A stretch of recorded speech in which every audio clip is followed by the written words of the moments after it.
온유하우스 매일 묵상 2월 18일 묵상을 시작하겠습니다. 오늘은 창세기 30장 말씀을 함께 읽고 묵상을 이어가겠습니다.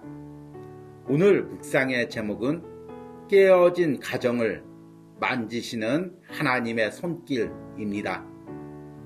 오늘의 말씀을 읽겠습니다. 창세기 30장 1절서부터 13절까지입니다. 라헬이 자기가 야곱에게서 아들을 낳지 못함을 보고 그의 언니를 시기하여 야곱에게 이르되 내게 자식을 낳게 하라. 그렇지 아니하면 내가 죽겠노라.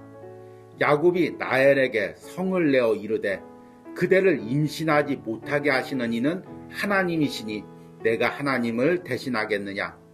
라헬이 이르되 내 여종 비라에게로 들어가라.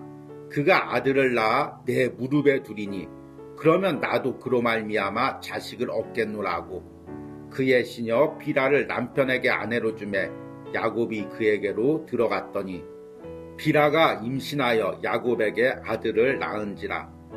라헬이 이르되 하나님이 내 억울함을 푸시려고 내 호소를 들으사 내게 아들을 주셨다고 이로 말미암아 그의 이름을 단이라 하였으며 라헬의 시녀 비라가 다시 임신하여 둘째 아들을 야곱에게 낳음에 라헬이 이르되 내가 언니와 크게 경쟁하여 이겼다고 그의 이름을 납달리라 하였더라.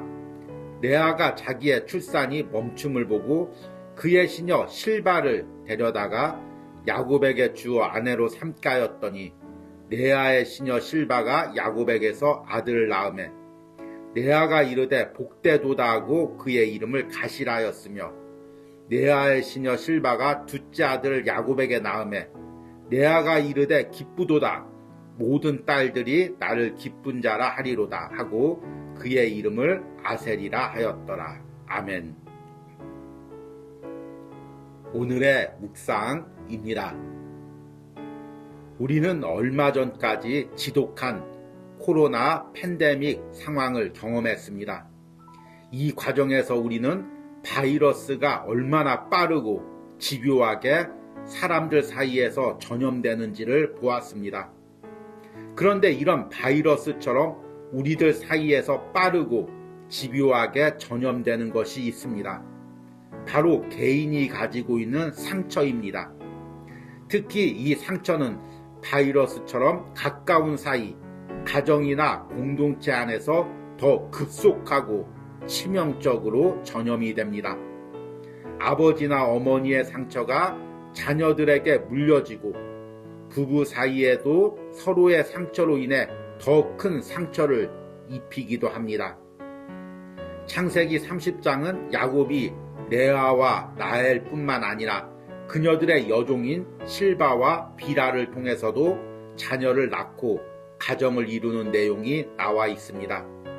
그런데 이 과정에서 야곱뿐만 아니라 레아와 라헬의 상처까지도 그대로 자녀들의 이름을 통해 전해지는 것을 보게 됩니다. 야곱의 가정에서 주인공은 아니지만 항상 그늘에서 외로움 속에 울었던 여인이 있다면 레아였을 것입니다. 그녀는 아버지에 의해 팔리듯 야곱과 결혼했습니다. 결혼해서도 평생 야곱을 그리워했지만 동생 라헬로 인해 남편의 따스한 사랑 한번 받아보지 못했습니다. 그리고 그녀는 하나님의 은혜로 첫 아들을 낳고 이렇게 이름을 지었습니다. 레아가 임신하여 아들을 낳고 그 이름을 르우벤이라 하여 이르되 여호와께서 나의 괴로움을 돌보셨으니 이제는 내 남편이 나를 사랑하리로다 하였더라. 레아는 자녀를 낳을 때마다 남편이 자신과 함께하기를 원하는 간절함을 담아 이름을 지었지만 남편은 여전히 라헬만을 사랑합니다. 그리고 라헬 역시 자녀를 낳는 언니를 질투해 자신의 종 비라를 통해 야곱에게 자녀를 낳습니다. 비라의 자녀들은 사랑을 받기 위해 태어났다기보다는 레아를 질투하는 라헬의 시기심의 수단으로 태어났습니다. 그리고 레아 역시 그런 라헬을 견제하기 위해 자신의 여종의 자녀를 낳았습니다. 창세기 30장에서 우리는 왜곡되고 뒤틀린 두 자매의 출산 경쟁을 보게 됩니다. 그리고 그로 인해 태어난 자녀들에게 어떤 아픔이 전가되었는지를 짐작하게 됩니다. 이 상처들은 훗날에 야곱의 형제들 간의 갈등의 원인이 되기도 합니다. 그러나 이런 가정의 상처 속에서도 그 상처를 만지시고 위로해 가시는 하나님을 보게 됩니다. 하나님은 평생 남편의 사랑을 받지 못한 레아를 위로해 주시고 그녀에게 자녀를 주십니다. 깨어진 야곱의 가정에도 은혜를 베푸셔 이스라엘의 각 지파가 되게 하십니다. 지금 우리의 가정에서 외로움과 상처 입은 자존감으로 혼자 그늘에서 울고 있는 심령은 누구입니까? 하나님께서 그 심령에 찾아가셔서 만져주시고 위로해 주시기를 바랍니다. 또한 왜곡된 사랑으로 인해 깨어진 우리 가정의 상처에 하나님의 만지심과 치유하심이 있기를 소망합니다. 아멘. 오늘의 말씀 해석입니다. 오늘은 창세기 30장 말씀을 읽고 묵상을 나누었습니다. 창세기 30장에는 야곱이 라헬과 레아 그리고 두 여종인 비라와 실바를 통해서 자녀들 낳고 가정을 이루는 내용이 기록되어 있습니다. 우리는 어제 창세기 29장 말씀을 통해서 야곱이 라헬에 대한 집착으로 결혼을 하게 되었음을 보게 됩니다. 그리고 이 가정에서 레아는 아버지가 야곱을 더 일시키기 위하여 하나의 수단으로 야곱에게 주었습니다. 참 레아의 입장에서 보면 얼마나 서글플까요? 아버지가 자신을 물건 팔듯 야곱과 결혼시키고 막상 결혼하니까 야곱은 레아보다 라헬을 사랑하고 평생 남편을 그리워했지만 남편의 따스한 사랑 한번 제대로 못 받아보고 살았습니다. 결국 야곱의 집착적인 사랑이 레아의 비극을 가져왔고 또 라헬 역시 자녀를 낳지 못해서 고통당하고 그 결과 두 여종인 실바와 비라를 통해서 자녀를 낳고 그 자녀들 사이에 또 갈등이 이어짐을 보게 됩니다. 야곱의 집착적인 사랑으로 인해 아내들이 상처받고 그 상처가 자녀들에게 이어짐을 보게 되는 것입니다. 무엇보다도 저는 이 장면을 묵상하면서 야곱의 12아들의 이름을 짓는 장면이 참 서글프면서도 애답습니다. 레아가 야곱 남편에게 사랑받지 못하는 상황 속에서도 하나님이 레아를 위로하셔서 아들을 낳습니다. 그리고 그 첫째 아들을 르우벤이라고 이름을 짓습니다.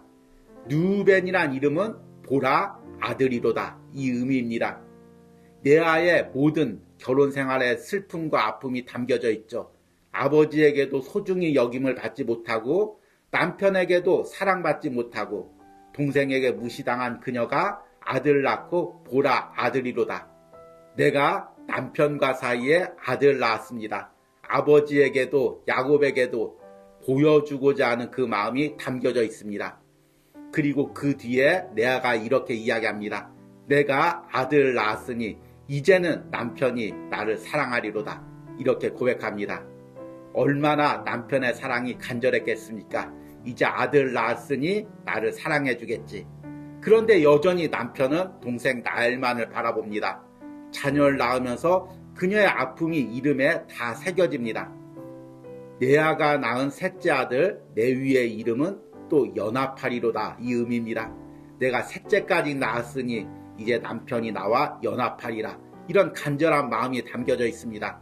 그러나 그녀는 끝내 자신이 원하는 남편의 따스한 사랑을 받지 못했습니다. 반면에 자녀를 낳지 못했던 라헬은 그런 언니를 질투해서 자신의 여종 비라를 야곱에게 줍니다. 첫째 아들을 낳고는 이름을 단이라고 이름을 짓습니다. 하나님께서 내 억울함을 들으셨다. 그 의미입니다. 얼마나 그 안에 언니에 대한 질투 또 억울함이 담겨져 있습니까? 둘째 이름은 더 기가 막힙니다.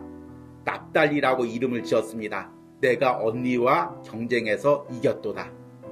이렇게 자녀를 낳고 그 자녀 자체를 사랑하기보다 이 자녀를 통해서 어떻게 상대방을 이길까, 어떻게 남편의 사랑을 더 독차지할까, 이런 수단으로 여겼으니 그 자녀들이 부모의 사랑을 듬뿍 받았겠습니까? 오늘 창세기 30장에서 야곱의 자녀들의 이름을 짓는 과정에서 여러분 하나의 특이한 점을 발견했습니까? 보통 자녀를 낳으면 아버지가 이름을 지어줍니다. 하나님께 기도하고 또 축복하며 이름을 지어주죠. 그런데 야곱의 가정에서는 주로 레아와 라헬이 서로 경쟁하듯 이름을 짓습니다. 아버지의 사랑과 축복이 아닌 두 여성의 경쟁의 수단으로 자녀들이 이용된 것입니다. 이런 성장 과정에서 야곱의 자녀들이 받았을 상처가 얼마나 컸을까요?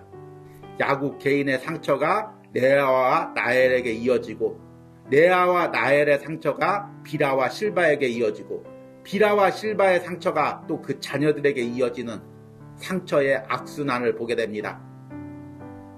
앞에 묵상에서 제가 코로나 팬데믹 상황을 언급했습니다. 코로나 상황을 통해서 우리가 깨달은 것은 이 바이러스가 너무 쉽게 확장되고 빨리 전염되는구나. 그리고 다 끝났다고 생각했는데 또다시 살아나고 또다시 살아나고, 이 과정을 보면서 얼마나 바이러스가 끈질긴지를 보게 되었습니다. 그런데 우리의 상처도 마찬가지입니다. 상처는 가까운 사이에 쉽게 전염이 됩니다. 특히 부부 사이에, 부모와 자식 사이에, 가정 안에서, 공동체 안에서 너무나 빠르게 확산됩니다. 그리고 이 상처는 끈질기게 사람을 괴롭히고 가정을 괴롭힙니다. 이제는 다 끝난 것 같아, 다 치유된 것 같아. 그런데도 바닥에 상처가 남아있어서 다시금 개인을 괴롭히고 공동체와 가정에 아픔을 남깁니다. 그리고 한번 이렇게 가정 안에 상처가 생기고 왜곡되고 편협한 사랑이 들어오면 웬만해서는 치유하기가 힘든 것을 보게 됩니다. 그런데 오늘 창세기 30장에서는 이런 야곱의 가정을 만지시는 또 하나님의 따스한 손길을 보게 됩니다. 사실 야곱의 가정에서 가장 상처 입은 사람이 누굴까요? 레아죠. 딸에게 아버지의 사랑이 얼마나 소중합니까? 아버지에게 소중히 여김받은 딸은 어디 가나 당당합니다. 그런데 라반은 야곱을 이용하기 위한 수단으로 레아를 팔았습니다. 레아 입장에서는 얼마나 서러웠을까요? 그런데 결혼하니 또 야곱은 라헬만을 좋아합니다. 제가 레아였다면 이 큰 상처를 가지고 어떻게 그 가정 안에서의 삶을 이어갔을지 막막합니다. 자신이 첫째 부인이고 또 언니지만 어디도 자기의 자리는 없습니다. 항상 눈치 보고 항상 외로움에 아파했을 것입니다. 그런데 오늘 말씀해 보니까 그런 레아를 하나님께서 돌보셨다고 이야기하고 있습니다. 제일 먼저 자녀도 주시고 또 풍성한 태의 열매도 주셨습니다. 비록 오늘 말씀에는 레아에 대한 하나님의 사랑과 위로만 나오지만 야곱의 가정에 이런 하나님의 사랑과 만지심과 치유하심이 세세하게 있었을 것으로 믿습니다. 그래서 야곱이 이스라엘의 조상이 되고 야곱의 자녀들이 이스라엘의 지파의 조상들이 되는 은혜가 있었습니다. 하나님의 약속하신 축복이 야곱과 그 자녀들에게 이어진 것을 보게 됩니다. 여러분, 우리 가정의 아픔, 우리 가정의 구성원들이 당하는 이 상처들은 사람이 위로할 수도 없고 사람이 치유할 수도 없습니다. 오직 하나님의 따스한 위로와 손길만이 상처 입은 영혼, 왜곡된 사랑과 깨어진 자존감을 가진 영혼들을 만지고 치유할 수가 있습니다. 이런 하나님의 따스한 손길이 오늘도 사랑받지 못해서 오늘도 왜곡된 사랑으로 인해 아파하는 우리 가정의 구성원들 가운데 있기를 간절히 소망합니다. 오늘의 적용과 기도입니다. 우리의 가정에 야곱의 가정처럼 왜곡된 사랑이나 편애로 인해 상처 입은 영혼은 누가 있습니까? 하나님의 위로와 회복의 손길이 우리 가정과 상처 입은 영혼을 만지시고 회복시키시기를 기도하시기 바랍니다. 우리 함께 기도하겠습니다. 주님, 오늘 창세기 30장에 야곱의 가정을 묵상하며 야곱의 집착적인 사랑으로 왜곡되고 편협한 사랑이 가정의 구성원들 가운데 전염되고 있음을 보게 됩니다. 그리고 그로 인해 외로워하고 아파하고 상처 입는 영혼들을 보게 됩니다. 주님, 우리의 가정에도 적게든 크게든 이런 상처와 아픔들이 있는 줄 믿습니다. 야곱의 가정을 만지시고 치유하시고 축복하신 하나님, 레아의 상처를 만지시고 위로하신 하나님, 그 하나님의 위로와 회복이 우리 가정에도, 우리 가정의 상처 입은 영혼에도 있기를 원합니다.